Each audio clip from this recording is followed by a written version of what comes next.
Buen día, amigas y amigos. Estamos nuevamente con Zohar Chamberlain-Regev.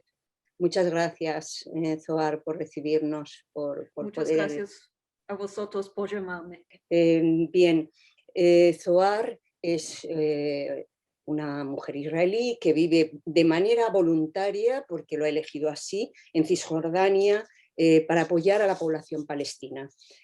Estamos a día 22 de mayo, el día 20 se llegó a un acuerdo de cese del conflicto armado que ha durado 11 días, pero no sabemos si se ha contado bien cuáles son las razones de fondo que han desencadenado este conflicto armado. Pues esto no es la primera vez que cuando hay una situación de peligro para una persona en poder en Israel, que esta vez es Netanyahu, pero ha pasado otras veces con otras personas, que se utiliza los ataques violentos contra la población palestina para desviar la atención.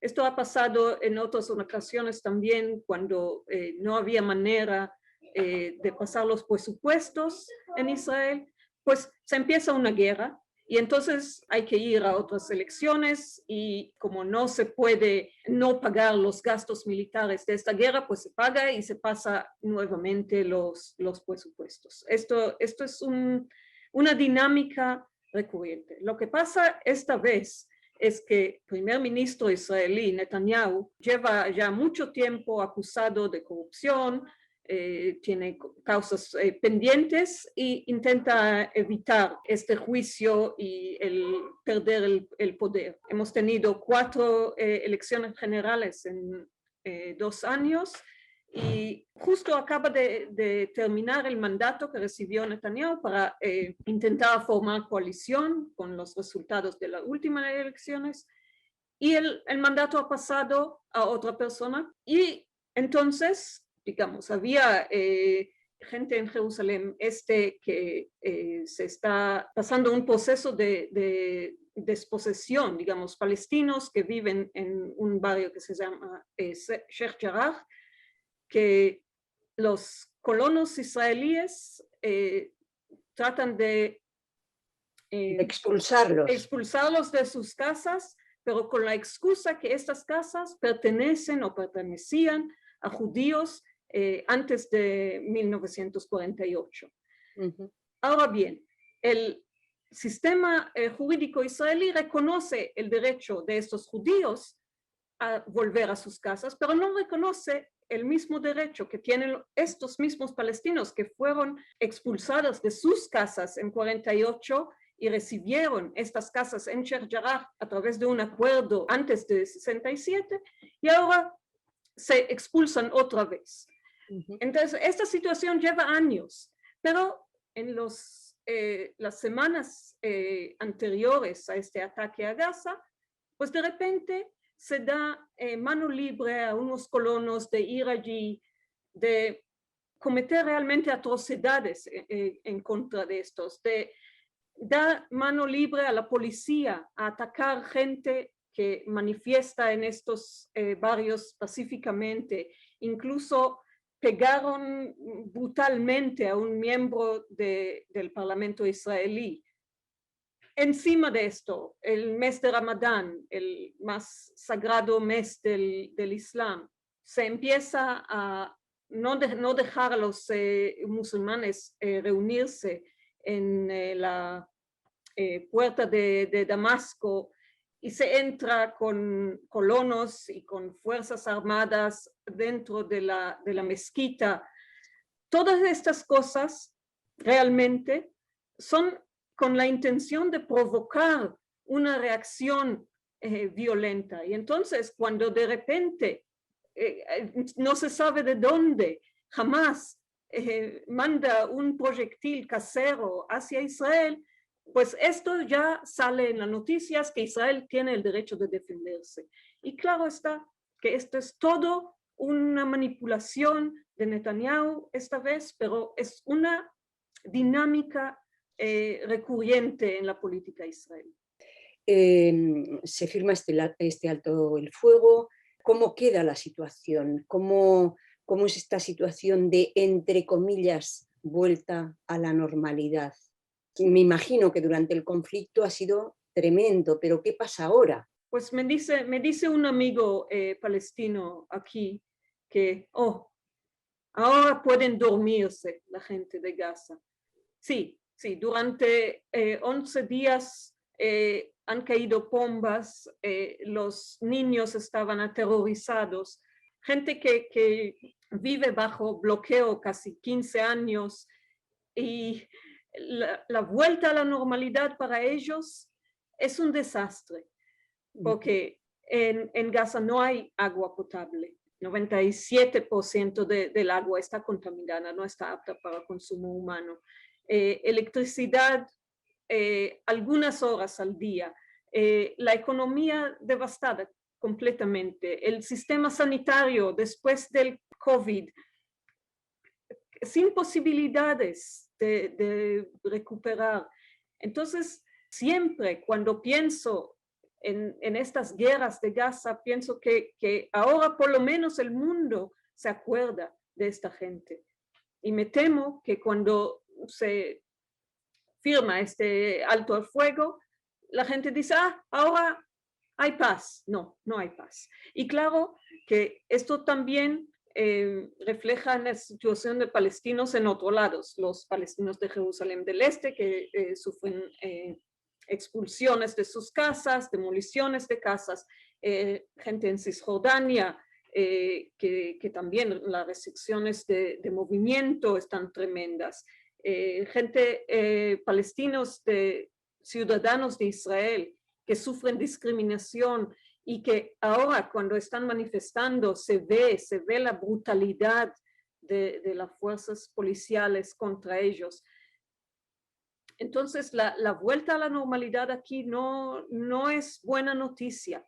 No es buena noticia, entiendo que por el silencio que supone a partir de este momento, probablemente por parte de la comunidad internacional, ¿no? Si quieres hablamos un poquito de la comunidad internacional, de qué debería hacer en esta línea, pero también de elementos, entre comillas, positivos que podemos rescatar y proyectar a futuro de lo que ha pasado en este tiempo, en estas semanas, ¿no? Pues como estaba diciendo, la situación de la población palestina bajo este colonialismo sionista es de enclaves, sitios separados que cada uno es como otro tipo de infierno. Gaza es un infierno, Hebrón es otro infierno, Jerusalén del Este, Cisjordania, Valle del Jordán, palestinos de 48. Y lo que ha pasado ahora, que a mí me parece como un rayo de esperanza, es que se han unido. Y realmente el hecho que adentro de la línea verde, lo que se llama Israel, la Palestina ocupada en 48, el hecho que la gente, y sobre todo gente joven, no organizada, ha salido a la calle en protesta y han sufrido arrestos y brutalidad policial, pero muestran su solidaridad con la gente de Gaza. Gente aquí en Cisjordania, donde estoy yo en Belén, ha habido un montón de manifestaciones y claro, la respuesta del ejército es mucho gas lacrimógeno, utilizar también fuego real. Han matado bastante protestantes, digamos, manifestantes, incluso gente muy joven. Pero si esto sigue, lo que pedimos, yo creo que lo que piden los palestinos a la comunidad internacional es apoyar esta nueva encontrada unidad y aumentar la presión a vuestros gobiernos. Todos los gobiernos de Europa y por supuesto Estados Unidos, pero también en otros sitios del mundo, negocian con Israel, venden armas a Israel, colaboran de alguna forma con estos crímenes de lesa humanidad. Yo creo que es el tiempo de, no sé, de poner más presión y no quedarse contentos con este alto al fuego. Hay un aspecto que no sé si te parece relevante y es las manifestaciones de judíos, de israelíes, a favor del pueblo palestino dentro de Cisjordania, pero también en otros territorios israelíes, ¿no? Hay una sección bastante minoritaria de la población judía israelí que sí apoya al pueblo palestino o incluso entiende que la liberación del pueblo palestino y el reconocimiento de todos sus derechos, incluso el derecho de retorno, es la condición para poder vivir con seguridad y paz en esta zona. A mí me parece que aunque haya algunas protestas organizadas por judíos israelíes, lo más importante es la participación de judíos israelíes en las manifestaciones organizadas por los palestinos. Se puede ver esto en Sheikh Jarrah, se puede ver esto adentro de 48, y ayer justo estuve yo en una manifestación organizada por combatientes por la paz en Belén, pero iban realmente a hacer la marcha sobre una carretera de apartheid, una carretera donde los palestinos realmente no pueden ir, y la policía y el ejército nos han impedido hacerlo. Entonces nos unimos otra vez y fuimos a Beit Jala, y allí hemos juntado, hemos hecho una protesta conjunta. Y a mí me parece esto, primero, cuando hay israelíes judíos, la reacción de las fuerzas de seguridad es menos violenta, un poquito menos violenta. Y yo creo que es importante para los palestinos ver que hay algo de solidaridad, y es importante para los israelíes judíos ver que tienen contrapartido en la población palestina. ¿Quieres sumar alguna cosa más? Solamente quiero decir que hay que utilizar este momento, es un momento clave. Parece que si empujamos un poquito más, hay esperanza, pero hay que entender que cada uno en su sitio. En Estados Unidos, la primera vez, creo, en la historia, hay miembros del Congreso que hablan de condicionar la ayuda militar a Israel.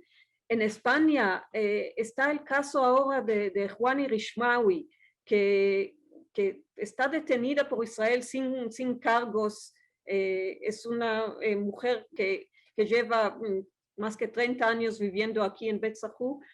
Entonces, exigir a vuestro gobierno que demanda a Israel de por lo menos explicar cómo se coge una ciudadana española y se la mete bajo detención administrativa sin ningún cargo. Es que es vergonzoso que vuestros gobiernos no pueden plantar cara a Israel.